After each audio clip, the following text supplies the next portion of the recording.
Dice la opinión pública que se está acumulando muchas deudas. Bueno, en primer lugar, gracias por la acostumbrada visita, ¿verdad? Eh, un abrazo a la audiencia.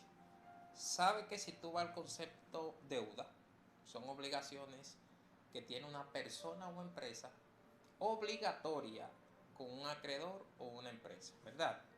La deuda es, en realidad, dice la Biblia, que todo deudor es esclavo de un acreedor. Pero cuando tú ves el concepto deuda, que es una obligación, la opinión pública dice que se acumula, pero no es así.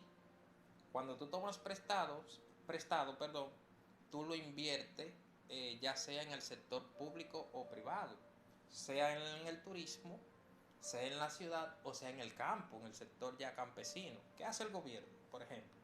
El gobierno toma un dinero prestado y lo invierte en la zona franca de San Pedro de Macorís, pero en un año o en menos, en meses, te paga esa deuda.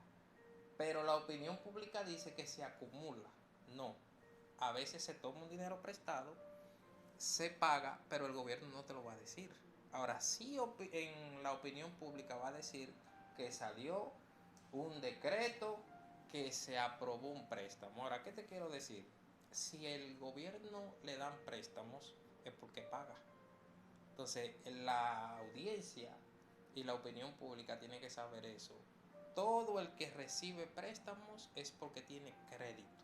Y el crédito no solamente es la buena conducta cuando tú vayas allí a la fiscalía con tu cédula. No, también tenemos otra conducta abstrata que es la ya de la data crédito, por ejemplo. Allí tú tienes que gobernar dos cosas. Número uno, que tú siempre estés pagando a tiempo, no en vencimiento. Y que tu historial crediticio se mantenga también nunca en defecto, sino con crédito. Entonces el gobierno, si recibe préstamos, sea de nosotros los individuos dominicanos o de otros países extranjeros, es porque tiene crédito. O sea, porque paga. Paga, porque paga. Sí. Pero entonces ese buen crédito se ve reflejado en los ciudadanos, esa cantidad de préstamos, esa inversión, porque según se ha dicho, la economía sí ha crecido, pero el dominicano, el trabajador común, el poder adquisitivo ha disminuido. Sí, lo que pasa es que después de la pandemia, muchos individuos han entrado en preocupación, en aflicción por parte de la economía.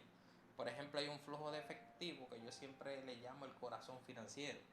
Si tú como jefe me cancelas de un trabajo o me suspende, pues mi flujo de efectivo dejó de palpitar. Entonces eso trajo pobreza al dominicano. El dominicano se desencantó como de ese maltrato, se fue a sus pueblos, pero ¿qué pasa? Que en ese sentido la actividad económica que hacen lo hizo más pobre. No volvieron a la hotelería muchísimo. Mira, aquí vienen emprendedores que me dicen, Fran, pero es que nadie quiere trabajar. O sea, yo pongo en reclutamiento que quiero trabajadores, colaboradores, y nadie quiere trabajar. Lo bien es cierto que después de la pandemia, en la microeconomía, que es el modo en que los individuos, los hogares, las empresas manejan sus actividades, menguó mucho. O sea, pero ¿qué pasa? Que si la macroeconomía, las inversiones extranjeras aumentaron en este país de la República Dominicana, más que en los demás países del Caribe. ¿Qué sucedió? Creció evidentemente la llegada de muchos turistas. Vieron cómo David Collado celebró esos 10 millones de turistas. Eso quiere decir que vino mucho dinero, pero ¿dónde se quedó ese dinero? En el sector público, privado, perdón, en el rico, en el poderoso. Entonces, pero el pobre no. El de a pie no recibió esa abundancia. Por eso dice Nelson Mandela que el arma más poderosa para vencer el mundo es la educación. O sea, el dinero, el poder, no cura la pobreza, ni la escasez, ni el endeudamiento, es la educación. Entonces, ¿por qué la gente es más pobre hoy en día? Por falta de educación financiera, por ejemplo. Sí, pero no hay escasez de productos aquí en el país, No. aunque y los dominicanos se han hecho más pobres. Claro, mira, por ejemplo, a diferencia de Cuba, Venezuela, cuando tú vas a un supermercado de Cuba o Venezuela, hay escasez. Entonces la macroeconomía no tiene inversiones, o sea, tiene descenso. Pero también el pueblo tiene descenso. Ahora, ¿qué diferencia tenemos nosotros? Que si vamos a un supermercado hay mucha abundancia. Pero nosotros, entonces, a nivel de economía, hemos menguado por lo que tú dijiste, la alta subida de los precios, el, el, el, la desvalorización del dinero, porque la inflación subió, la recesión subió. ¿Por qué? La misma guerra de Rusia, Ucrania. Nosotros tenemos un compromiso de gas propano. Si ellos tienen problemas, pues a nosotros nos afecta. La gente culpa al gobierno. El gobierno no tiene culpa de la macroeconomía.